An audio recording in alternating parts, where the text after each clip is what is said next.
যে বাংলাদেশের সেনাপ্রধান ভারতের নির্দেশে সিলেক্টেড হয়। তিনি বলেছিলেন, আমার এখনো মনে আছে, কোট আনকোট, দিল্লির নির্দেশ ছাড়া বাংলাদেশে কোনো সেনাপ্রধান নিয়োগ হয় না। একজন সেনাবাহিনী বলেছিলেন এই কথা। তাহলে বাংলাদেশের অবস্থার অবনতি, কতটা অবনতি হয়েছিল বাংলাদেশের, যে এই দেশের সেনাপ্রধান দিল্লি থেকে নির্ধারিত হতো। এটাই বাংলাদেশের ইতিহাস। মেজর জেনারেল তারেক সিদ্দিকী একটা গং তৈরি করেছিল সেনাবাহিনীর ভিতরে, এবং তাদেরকে দিয়ে তারেক সিদ্দিকী পুরো সেনাবাহিনী নিয়ন্ত্রণ করেছে, যার মাধ্যমে যার উপর ভিত্তি করে আল জাজিরা তাদের বিখ্যাত যে নিউজ বের করলো, all the prime ministers man, সেখানে দেখা গেল তারেক সিদ্দিকী কিভাবে সেনাবাহিনীকে ধ্বংস করেছে।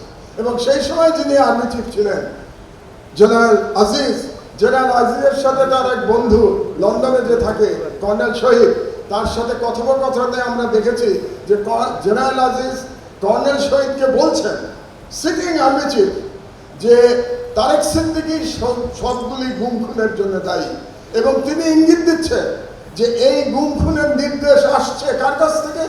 শেখ হাসিনার কাছ থেকে।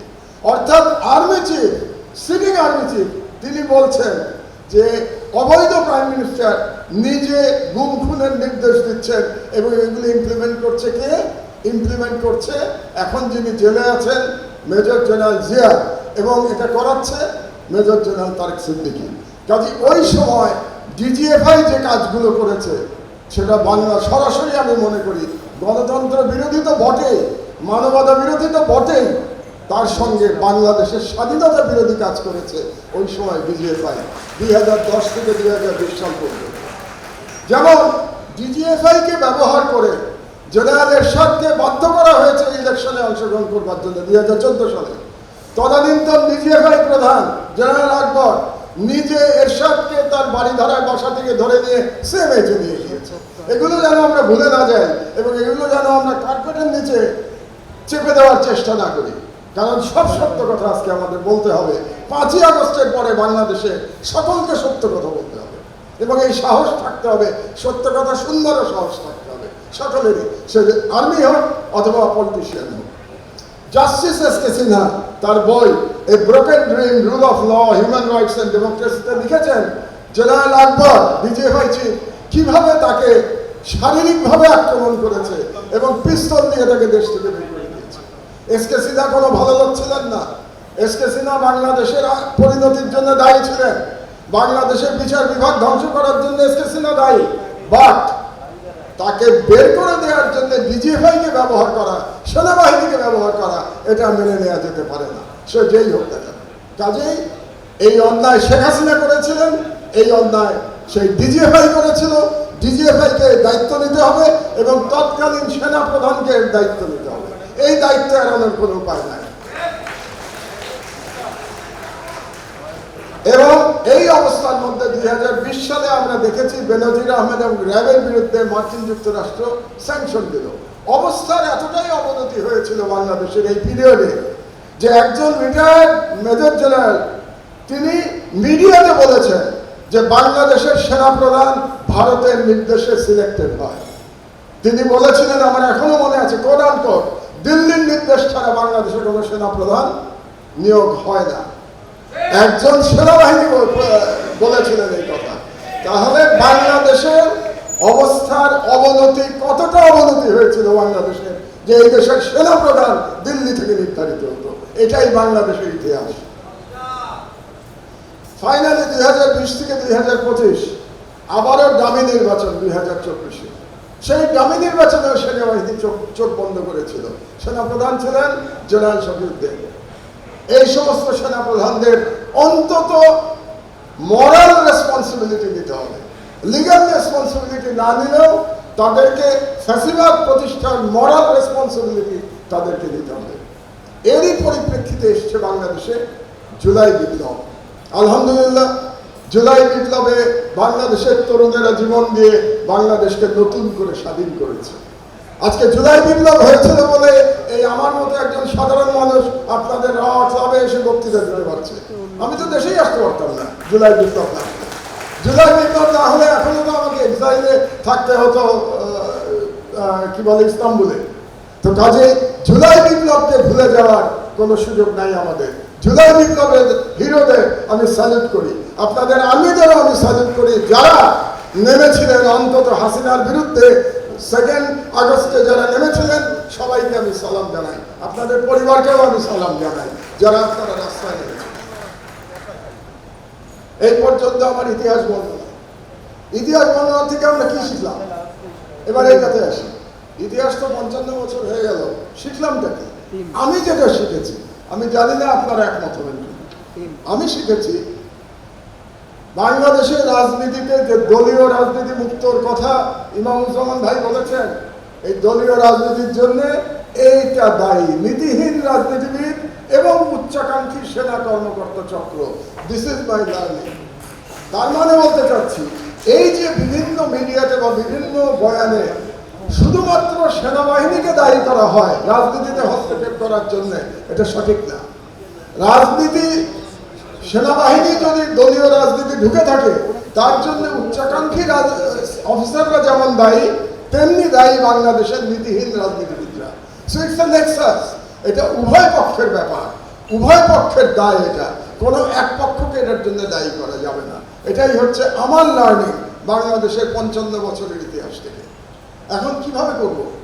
আমরা চাচ্ছি যে আর যেন বাংলাদেশে কোনো ফ্যাসিবাদের তৈরি না হয়, আর যেন শেখ হাসিনার মতো নতুন কোনো ফ্যাসিস্ট বাংলাদেশের ক্ষমতায় না আসে, আর যেন কেউ সেনাবাহিনীকে ব্যবহার না করে, এটাই তো আমরা চাচ্ছি। তাহলে এটা চাইতে গেলে আমাদের সংস্কার 2 জায়গায় করতে হবে। শুধুমাত্র সেনাবাহিনীর সংস্কার করে এটা সলিউশন হবে না, কারণ সেনাবাহিনী সংস্কার হলে আপনারা ঠিক আছে অভ্যন্তরীণ সংস্কার করলেন, কিন্তু রাষ্ট্র ব্যবস্থায় সংস্কার হলো না, তাহলে দেখবেন আপনারা না চাইলেও রাজনীতিতে সম্পৃক্ত হয়ে যাবেন, রাজনীতিবিদরা আবার আপনাদেরকে ব্যবহার করবে। কাজে শুধুমাত্র সেনাবাহিনীর সংস্কার করে এই প্রবলেম আমরা সলভ করতে পারবো না। এই জন্য আমার রেকমেন্ডেশন 2টারই সংস্কার। তো প্রথমে আমি সেনাবাহিনীর সংস্কারের কথা বলি, অভ্যন্তরীণ সংস্কার। কি কি অভ্যন্তরীণ সংস্কার? তার আগে একটু সেনা শাসন সম্পর্কে বলে নেই। আমরা দেখেছি 50-এর দশক থেকে 80-র দশক পর্যন্ত পৃথিবীর বিভিন্ন দেশে সেনা অভ্যুত্থান হয়েছে। এখন কিন্তু সেনা অভ্যুত্থানের যুগ নাই। এখন সেনা অভ্যুত্থান করতে হলে কোনো না কোনো বিগ পাওয়ারের সাপোর্ট লাগবে। যেমন আপনাদেরকে 3টে উদাহরণ আমি দিই। ইজিপ্টে সেনা অভ্যুত্থান হয়েছে, জেনারেল সিসি। সেনা অভ্যুত্থান কার সাপোর্টে হয়েছে? আমেরিকা। আমাদের বাড়ির পাশে মিয়ানমারে সেনা অভ্যুত্থান হয়েছে, কার সাপোর্টে হয়েছে? চীন। বেলারুশে সেনাবাহিনীর লোক 1994 সাল থেকে ক্ষমতায়, লুকাশেঙ্কো কার সাপোর্টে আছে? রাশিয়া। তার মানে হচ্ছে কোনো না কোনো বিগ পাওয়ার ছাড়া আপনি সেনা অভ্যুত্থান করতে পারবেন না। It is not sustainable. সুতরাং সেনা অভ্যুত্থানের কোনো সুযোগ নাই। বাংলাদেশেও সেনা অভ্যুত্থান কোনোদিন হবে বলে আমি অন্তত বিশ্বাস করি না যে সেনা অভ্যুত্থান করা সম্ভব। It is not realistic. তো তারপরে সেনাবাহিনীর অভ্যন্তরীণ সংস্কার দরকার। কি কি দরকার? প্রথমে আমি বলতে চাই আমাদের একটা জাতীয় নিরাপত্তা নীতিমালা দরকার। এই ডিফেন্স ডক্ট্রিন তৈরি করতে হবে। এই ডিফেন্স ডক্ট্রিন সবার সাথে আলোচনা করে আমাদের তৈরি করতে হবে, একেবারে রাজনীতি প্রভাব মুক্ত একটি ডিফেন্স ডক্ট্রিন। 2 নম্বর, সামরিক বাহিনীতে পদোন্নতি নীতিমালা করতে হবে, ভেরি ট্রান্সপারেন্ট, যাতে কোনো পলিটিক্যাল ইচ্ছায় প্রমোশন না হয়। মিস্টার এক্সকে আমি পছন্দ করি, তাকে জেনারেল করব, আর মিস্টার ওয়াই এক্সের থেকে ভালো কিন্তু তাকে রিটায়ার করিয়ে দেবো, এভাবে চলতে পারে না কোনো প্রফেশনাল সেনাবাহিনী। পদোন্নতি নীতিমালায় অবশ্যই মেরিটোক্রেসি ওভার প্যাট্রোনেজ থাকতে হবে। প্যাট্রোনেজের কোনো জায়গা নাই, মেরিটোক্রেসির উপরেই পদোন্নতি হতে হবে সেনাবাহিনীতে। 3 নম্বর, সেনা কর্মকর্তাদের বাণিজ্য সম্পর্কে রাখা যাবে না। No serving army. Serving army কোনো বাণিজ্য সম্পর্কে থাকবে না, এটা আমার প্রত্যাশা। আপনারা একমত হবেন কি হবেন না এটা আপনাদের বিষয়। যেমন যেসব জায়গায় আপনাদের বাণিজ্য সম্পর্ক আছে সেসব জায়গায় আমি মনে করি রিটায়ার্ড আর্মি অফিসাররা কাজ করবে, নট সার্ভিং অফিসার। সার্ভিং অফিসাররা বাণিজ্য কোনো সংস্থায় কাজ করবেন না। 4 নম্বর সংস্কার, বেসামরিক দায়িত্ব থেকে সেনাবাহিনীকে উদ্ধার করতে হবে। শুধুমাত্র in aid of the civil force তারা যেতে পারে এখন যেমন আছে, কিন্তু র্যাবের মতো সংস্থায় কোনো সেনা কর্মকর্তার থাকা উচিত না। আমি মনে করি বাংলাদেশের সশস্ত্র বাহিনীর যে অবক্ষয় হয়েছে, এই অবক্ষয়ের একটা অন্যতম কারণ র্যাবে সশস্ত্র বাহিনীর কর্মকর্তাদের অন্তর্ভুক্তি, এবং এই খারাপ কাজটা করেছিল বিএনপি সরকার 2004 সালে। আমরা যেন এটা ভুলে না যাই। এই যেটা খারাপ, যে সরকারের হোক না কেন, এটা পরিষ্কারভাবে বলতে হবে এটা খারাপ। কাজে র্যাব থেকে আমি প্রস্তাব করব, র্যাব থেকে আপনাদের উচিত ইমিডিয়েটলি সকল সশস্ত্র বাহিনীর কর্মকর্তাদের উইথড্র করা। এই ইনিশিয়েটিভ আর্মি থেকে নেওয়া উচিত। আপনাদের আর্মি চিফের বলা উচিত র্যাব থেকে আমাদেরকে সবাইকে ফেরত দিয়ে দেন। 5 নম্বর, স্বচ্ছ সামরিক বাজেট। সামরিক বাজেট আমরা সবাই মিলে আমরা চাই শক্তিশালী সামরিক বাহিনী, কারণ আমাদের টিকে থাকতে হবে, আমাদের খরচ করতে হবে সামরিক বাহিনীতে, কিন্তু সেটা স্বচ্ছতার মাধ্যমে হতে হবে। এই জন্য আমার প্রস্তাব হচ্ছে একটা বিশেষ সংসদীয় কমিটি তৈরি হতে পারে স্পেশালি ফর সামরিক বাহিনীর দেখাশোনা করার জন্য, তার বাজেটের জন্য। তাহলে এটাতে একটা স্বচ্ছতা আসবে। 6 নম্বর, সাংস্কৃতিক শিক্ষা প্রদান। এটা একটা নতুন কনসেপ্ট আপনাদেরকে দিচ্ছে। আমি জানি না আপনাদের কারিকুলাম, আমি জানি না, মেবি আপনারা এই শিক্ষা দিচ্ছেন, কিন্তু আমি মনে করি বাংলাদেশের যে সংস্কৃতি, আমাদের যে ইতিহাস ও ঐতিহ্য, 1000 বছরের স্বাধীন সুলতানি আমল থেকে শুরু করে এই পর্যন্ত বাঙালি মুসলমানের যে যাত্রা, এটা সম্পর্কে অবশ্যই সেনা কর্মকর্তাদের ডক্ট্রিনেটেড করতে হবে। তাহলে তারা আমাদের বাঙালি মুসলমানের ঐতিহ্য নিয়ে তারা গর্ববোধ করবে এবং এই ঐতিহ্য রক্ষার জন্য তারা জীবন দিবে দরকার হলে। এবং যতক্ষণ না পর্যন্ত আমরা তাদেরকে কালচারালি এডুকেটেড করতে পারছি, ততক্ষণ পর্যন্ত আমরা একটা প্রকৃত দেশপ্রেমিক সেনাবাহিনী তৈরি করতে পারবো না। লাস্ট, প্রশিক্ষণে আন্তর্জাতিক মান অর্জন করতে হবে। ইন্টারন্যাশনাল বেস্ট প্র্যাকটিস যেগুলো আছে সেগুলো আমাদেরকে নিতে হবে। আমি ডিটেলসে যাচ্ছি না, ডিটেলসে যাওয়ার সময় নাই। এই প্রত্যেকটার উপরে একটা করে সেমিনার হতে পারে। যে 7টা পয়েন্ট আমি বললাম, এটা নিয়ে হক সাহেব চাইলে 7টা সেমিনার করতে পারবেন 7টা নিয়ে।